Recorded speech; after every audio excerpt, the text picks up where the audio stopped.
নবী প্রেমিক আছেন, নবীর আশিক আছেন, কার ভিতরে কতটা নবীর ইশক আছে কেউ জানে না। ভাই আমার, তার ব্যবহারে তার প্রকাশ পায় নবীর ইশক কতটা আপনার আছে। আপনি আজকে সেই দান করার মধ্যে দিয়ে প্রকাশ করতে পারেন। এমন কোন দাতা ভাই আছেন, হাতটা তুলে দেখাতে পারেন? আল্লাহর ক্যামেরায় উঠে যাবে। ফারিস্তারা এখানে বিদ্যমান, এখানে আশপাশে সব ফারিস্তারা বসে আছেন, অপেক্ষা করছেন, আখেরি মোনাজাত নিয়ে চলে যাবেন। তারা আপনার সিসি ক্যামেরায় আল্লাহর দরবারে ছবিটা দেখতে পাচ্ছেন। আমার আল্লাহ জানেন এই ক্যামেরায় ছবি তোলা থাকবে কাল কিয়ামতের দিনে, এই ক্যামেরায় নাজাত হয়ে যাবে। বাবা মার এই ছবি নাজাত হয়ে যাবে। যে হাতটা তুলেছিলেন 5001 টাকা বলেছেন, আছেন কেউ বান্দা? একজন বান্দা। আল্লাহ এক দিয়ে শুরু করেছি।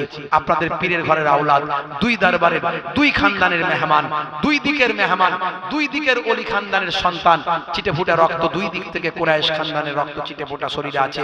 আমি আপনাদের ভাই একটু খাস ভাবে দোয়া চাই এর জন্য, অসুস্থতাকে দূর হওয়ার জন্য, সন্তানের পড়াশোনার জন্য, সংসারে শান্তির জন্য, স্ত্রীর সুস্থতার জন্য, কারবারে উন্নতির জন্য, বিপদ আপদ মুসিবত দূর হওয়ার জন্য।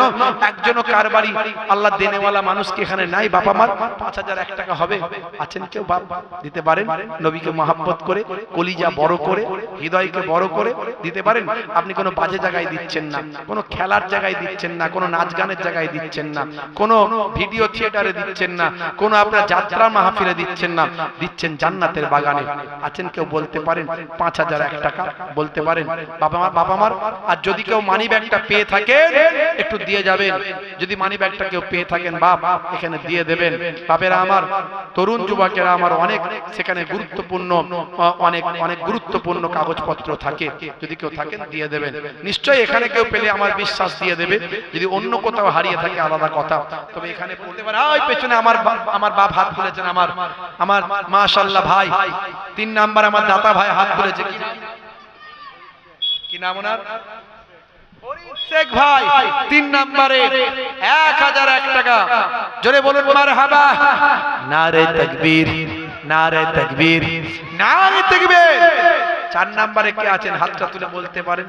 কারবারি ভাই, ব্যবসায়ী ভাই, 4 নম্বরে কে আছেন? হাতটা তুলে বলতে পারেন? একটু দোয়া আল্লাহুম্মা আমিন।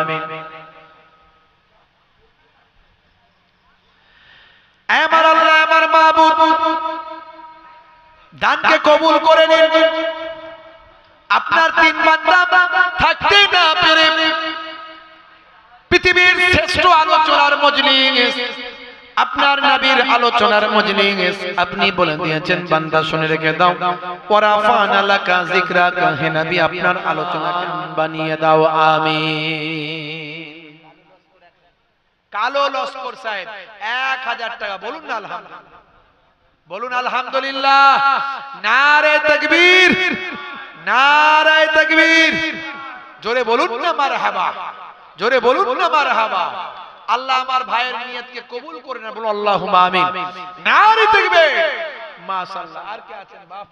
একটু মাইক্রোফোন নিয়ে গেছে, যে বলবেন ওখান থেকে নামটা বলে দেন। যদি বলে দেন আমি খাস ভাবে দোয়া চাইবো। বাবা মা, মা বোনেরা আছেন, মা বোনেদের কাছে বাচ্চারা যাচ্ছে, বাচ্চাদের হাত দিয়ে মা বোনেরা বলে পাঠান। আপনি আজকে শ্বশুর বাড়িতে আছেন, মা গো আপনার বাপ কবরে পড়ে আছে, মা আপনার মা কবরে পড়ে আছে, আপনি বিদেশে আজকে শ্বশুর বাড়িতে আছেন, এটাই আপনার আসল ঘর। সেই ঘরেতে আছেন, কিন্তু বাম্মাকে তো আর ভুলতে পারেন না। সেই বাম্মা, আমার ওই মৃত বাম্মা, দাদা দাদি, আত্মীয় স্বজন দুনিয়াতে কার কার দিকে আশা করে তাকিয়ে থাকেন? মিন আবিন আও উম্মিন আও আখিন আও সাদিকিন। দুনিয়াতে কেউ যদি তার বাপ মা ভাই বন্ধু অল্প কিছু তার জন্য দান খায়রাত করে দেয়, সাদকা করে দেয়, সেটা কাল জাবালে রহমতের পাহাড় করে আল্লাহ পৌঁছে দেয়।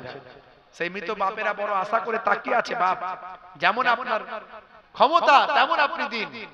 2000, 1000, 500, 1000, 5000, যা যেমন আওকাত।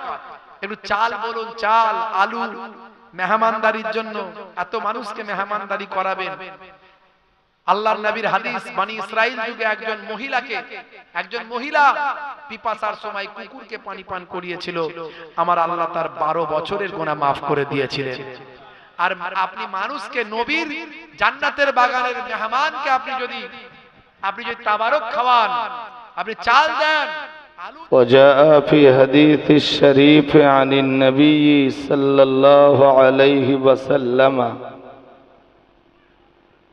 أنه قال أنا دعوة إبراهيم أو كما قال عليه الصلاة والسلام।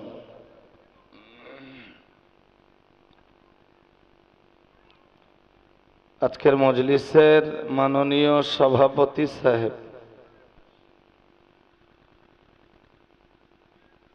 আমন্ত্রিত দিগার ওয়াইদিন কেরাম,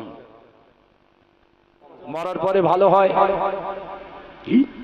তার অন্য মানুষের সঙ্গে তুলনা করা যাবে না। রসুল রসুল তো সাহাবারা বলেন ফামা যাই ইয়া রাসূলুল্লাহ, মৃত্যুর পরে আপনি আমাদের জন্য ভালো কি করে? আল্লাহ নবী বলেন তুরদুনা আমালুকুম আলাইয়া ফামা ওয়াজাদতু ফিহি খায়রান হামাতুল্লাহ ওয়া মা ওয়াজাদতুম ফিহি শাররান আস্তাগফারতু লাকুম।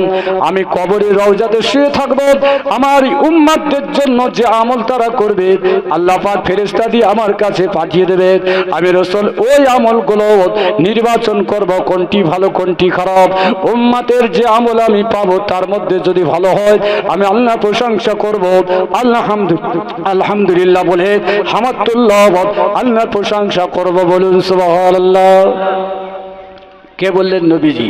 এবার আমি জানতে চাইবো আমরা আলহামদুলিল্লাহ কখন বলি?